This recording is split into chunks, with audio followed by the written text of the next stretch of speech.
మరో breaking news చూస్తున్నాం. BRS పార్టీకి షాక్ల మీద షాకులు తగులుతున్నాయి. సిట్టింగ్ ఎంపీలు ఇతర పార్టీలకు వరుస కడుతున్నారు. నేతల వలసలతో కారు ఖాళీ అవుతోంది. తాజాగా జహీరాబాద్ ఎంపీ బీబీ పాటిల్ బీఆర్ఎస్ కు రాజీనామా చేసి బీజేపీలో చేరారు. ఇప్పటికే పెద్దపల్లి ఎంపీ వెంకటేష్ నేత బీఆర్ఎస్ కు రిజైన్ చేసి హస్తం గూటికి చేరగా నాగర్ కర్నూలు ఎంపీ పోతుగంటి రాములు కూడా రాజీనామా చేసి కమలం చెంత చేరారు. మరింత మందికి కారు దిగే అవకాశం ఉందని రాజకీయ వర్గాల్లో జోరుగా చర్చ జరుగుతోంది.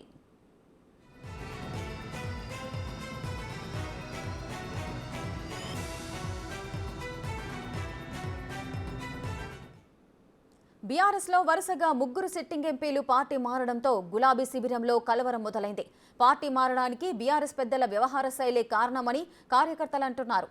ఇన్నాళ్లు పార్టీలో సరైన గుర్తింపు ఇవ్వకపోవడం, నియోజకవర్గాల్లో ఎమ్మెల్యేలను సుప్రీంలుగా మార్చడంతో ఎంపీలు ప్రత్యామ్నాయం చూసుకుంటున్నట్లుగా చెబుతున్నారు.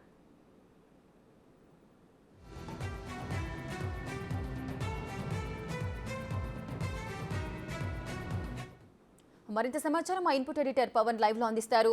పవన్, చెప్పండి, బీఆర్ఎస్ కు సంబంధించిన సిట్టింగ్ ఎంపీలంతా కూడా వేరే పార్టీల వైపు చూస్తున్నారు, వేరే పార్టీలకు వెళ్తున్నారు. దీన్ని ఏ విధంగా చూడొచ్చు?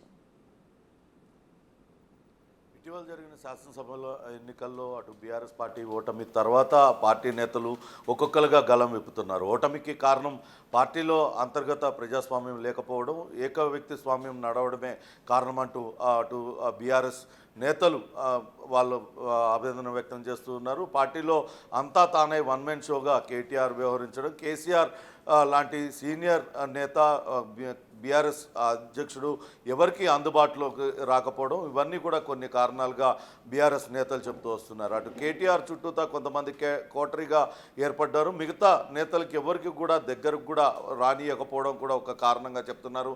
సీనియర్ నేతలు ఎవరికి కూడా సరైన ప్రాధాన్యత దక్కకపోవడం, నియోజకవర్గాల సమస్యల మీద లేకుంటే మరేదైనా విషయం పైన వచ్చి చర్చిద్దామన్నా వారికి అవకాశం ఇవ్వలేదు ఇన్ని రోజులు. కానీ అధికారంలో ఉండడంతో ఎప్పుడు కూడా వాళ్ళు అవన్నీ కూడా బయటపెట్టలేదు. కానీ ఇటీవల ఓటమి పాలైన తర్వాత ఒక్కొక్కరుగా తమ గలం విప్పుతూ ఉన్నారు. పార్టీలో నెలకొన్న పరిస్థితుల కారణంగానే తాము పార్టీని వీడాల్సి వస్తుందంటూ కూడా భావిస్తూ ఉన్నారు. ఇటీవల శాసనసభ ఎన్నికల్లో అందరికన్నా ముందుగానే అభ్యర్థుల్ని ప్రకటించారు. కానీ ఇప్పుడు పార్లమెంటు ఎన్నికలకు వచ్చేసరికి దానికి భిన్నంగా ఇతర పార్టీలన్నీ కూడా అభ్యర్థులను ప్రకటించిన తర్వాతే అక్కడ అభ్యర్థులను ప్రకటించాలని కేసీఆర్ నిర్ణయం తీసుకున్నారు. మరోపక్క కేసీఆర్ కూడా ఇటీవల ఇటు రాజకీయాలకు కొంత దూరంగా ఆయన విశ్రాంతి తీసుకుంటూ ఉన్నారు.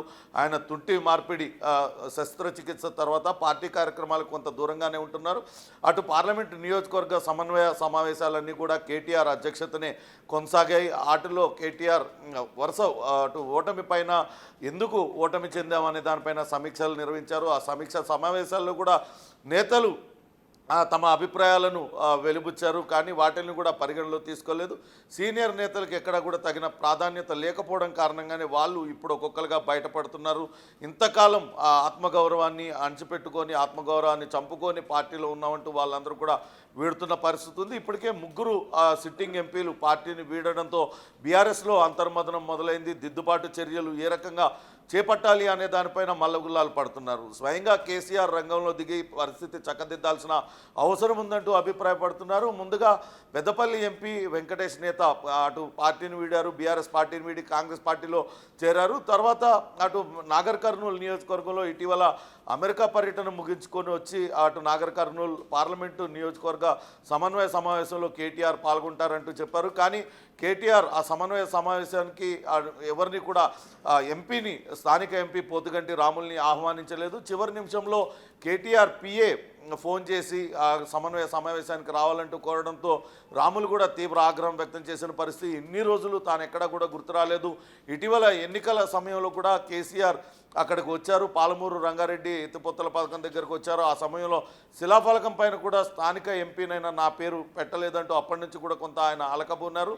ఈ నేపథ్యంలోనే ఆయన కూడా పార్టీని వీడి బీజేపీలో చేరారు. తాజాగా జైరాబాద్ ఎంపీ బీబీ పాటిల్ కూడా పార్టీని వీడి బీజేపీలో చేరారు. మరికొంతమంది నేతలు బీఆర్ఎస్ సిట్టింగ్ ఎంపీలు కూడా త్వరలోనే పార్టీ వీడతారన్న ప్రచారం జరుగుతున్న నేపథ్యంలో దిద్దుబాటు చర్యలు వెంటనే చేపట్టాలంటూ బీఆర్ఎస్ నేతలు ఆందోళన వ్యక్తం చేస్తున్నారు. ఇప్పటికే పార్టీకి తీవ్ర నష్టం జరుగుతుంది. చాలా చోట్ల స్థానిక సంస్థల్లో ఉన్న అటు మున్సిపల్ కార్పొరేషన్లు మున్సిపాలిటీలన్నీ కూడా చేజారిపోతున్న పరిస్థితి. మరోపక్క మేడిగడ్డ ప్రాజెక్టు కావచ్చు, ఇతరితర అంశాలలో బీఆర్ఎస్ నేతలు ఏ రకంగా అక్రమాలకు పాల్పడ్డారు అవన్నీ కూడా వివరాలు ఆధారాలతో సహా విజిలెన్స్ తదితరం అన్నీ కూడా బయటపెట్టడం ప్రజల్లో ప్రతిష్ట మసగబారిపోతుందంటూ వాళ్ళందరూ కూడా ఆందోళన వ్యక్తం చేస్తున్నారు. ఈ ఎన్నికల్లో గెలవకపోతే మాత్రం మరింత పార్టీ మనుగడ పరిస్థితి మరింత కష్టంగా మారే అవకాశం ఉంది. కాబట్టి వెంటనే దిద్దుబాటు చర్యలు ప్రారంభించాలంటూ కూడా వాళ్ళందరూ కోరుతున్న పరిస్థితి. అయితే ఎమ్మెల్యేలు సిట్టింగ్ ఎమ్మెల్యేలు కూడా ప్రస్తుతం బీఆర్ఎస్ పార్టీ తరఫున గెలిచిన ఎమ్మెల్యేలు కూడా కొంతవరకు అసంతృప్తి గళాలు వినిపిస్తూ ఉన్నారు. రాబోయే ఎంపీ ఎన్నికల్లో తమకు అభ్యర్థిత్వాలను లేకుంటే తమ బంధువుల తాము సిఫార్సు చేసిన వాళ్ళ అభ్యర్థిత్వాలను పరిశీలించాలని కూడా వాళ్ళు డిమాండ్ చేస్తున్నారు. లేని పక్షంలో తాము కూడా పార్టీ వీడతామంటూ హెచ్చరికలు జారీ చేస్తున్నారు. అంటే పార్టీ పైన పూర్తిగా కేటీఆర్ అదుపు కోల్పోయారు అనే సంకేతాలు ప్రజల్లోకి విస్తృతంగా వెళ్తున్నాయనే ఆందోళన బీఆర్ఎస్ నేతల్లో వ్యక్తం అవుతోంది. రేఖ పవన్, అయితే ఓవైపు పార్లమెంట్ ఎన్నికలు అయితే సమీపిస్తున్నాయి. ఇప్పుడు బీఆర్ఎస్ కి సంబంధించి సిట్టింగ్ ఎంపీలుగా ఉన్న ముగ్గురు నేతలు కూడా ఈ విధంగా పార్టీలు మారుతున్నారు. ఈ ఎఫెక్ట్ అనేది బీఆర్ఎస్ పైన ఏ విధంగా ఉండే అవకాశం ఉంది? అదేవిధంగా ఎంపీ ఎలక్షన్స్ సమీపించిన వివిధ పార్టీల నేతలంతా ఎవరి పనుల్లో ఎవరి యాక్షన్ ప్లాన్స్ లో వారున్నారు. కానీ బీఆర్ఎస్ మాత్రం స్తబ్దుగా కనిపిస్తోంది. సో ఇది కూడా ఒక కారణంగా భావించవచ్చా? ఖచ్చితంగా ఇప్పటికే అటు బీఆర్ఎస్ పార్టీలో నేతలందరూ కూడా గత 10 ఏళ్లుగా కేసీఆర్ అపాయింట్మెంట్ దక్కని వాళ్ళు కావచ్చు, కేసీఆర్తో లేకపోతే కేటీఆర్తో తాము అవమానాలకు గురయ్యాము, తమల్ని పార్టీలో సీనియర్ నేతలుగా ఉన్నాం, ఎప్పటి నుంచో పార్టీ ఆవిర్భావం నుంచి తాము కొనసాగుతున్నా ఎప్పుడు కూడా మమ్మల్ని పట్టించుకున్న పాపాన పోలేదు, తమను పలకరించిన వాళ్ళు లేరు, కేవలం వాళ్లకు దగ్గరగా ఉన్న నేతలే అన్ని తానే పార్లమెంట్ నియోజకవర్గాల పరిధిలో కూడా వ్యవహరిస్తున్నారు. వాళ్ళ అతి జోక్యం ఎక్కువైపోయింది. వాటిని వివాదాల పరిష్కారం కోసం చొరవ చూపండి అంటూ గతంలో కోరినా ఎప్పుడు కూడా పార్టీ అధినాయకత్వం పట్టించుకోలేదు, మమ్మల్ని పట్టించుకోలేదు. ఇప్పుడు తాము పార్టీ వీడక తప్పని పరిస్థితులు ఏర్పడుతున్నాయి. రాబోయే రోజుల్లో ఇలానే కొనసాగితే ఇప్పటికే ఆత్మగౌరవం కోల్పోయి కొనసాగుతున్న తమ కార్యకర్తలకు కావచ్చు, తమ నియోజకవర్గంలో ఉన్న ఇతర నేతలకు కూడా న్యాయం చేయలేని పరిస్థితి ఉన్నది. కాబట్టి పార్టీని వీడాల్సి వస్తుందంటూ పార్టీ వీడుతున్న నేతలందరూ కూడా చెప్తున్నారు. ఖచ్చితంగా ఇదంతా కూడా బీఆర్ఎస్ పార్టీ పైన తీవ్ర ప్రభావం అయితే చూపించే అవకాశం ఉంది. ఇప్పటికే అటు కార్యకర్తల్లో కొంత నైరాశ్య పరిస్థితులు నెలకొని ఉన్నాయి.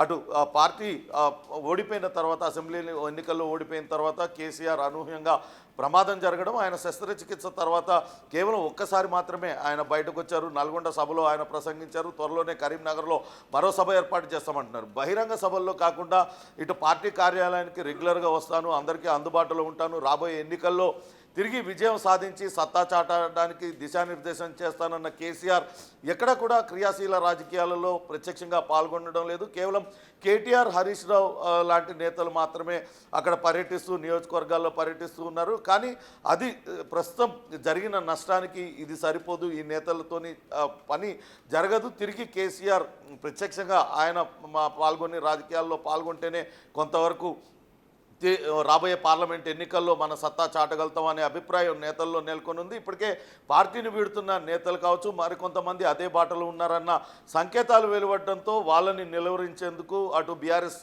అధినాయకత్వం ప్రయత్నాలైతే కొనసాగిస్తుంది. ఎంతవరకు వాళ్ళని ఆపగలుగుతారనేది కూడా వేచి చూడాలి. Rekha. Right. Thank you Pavan. Thanks for the live details.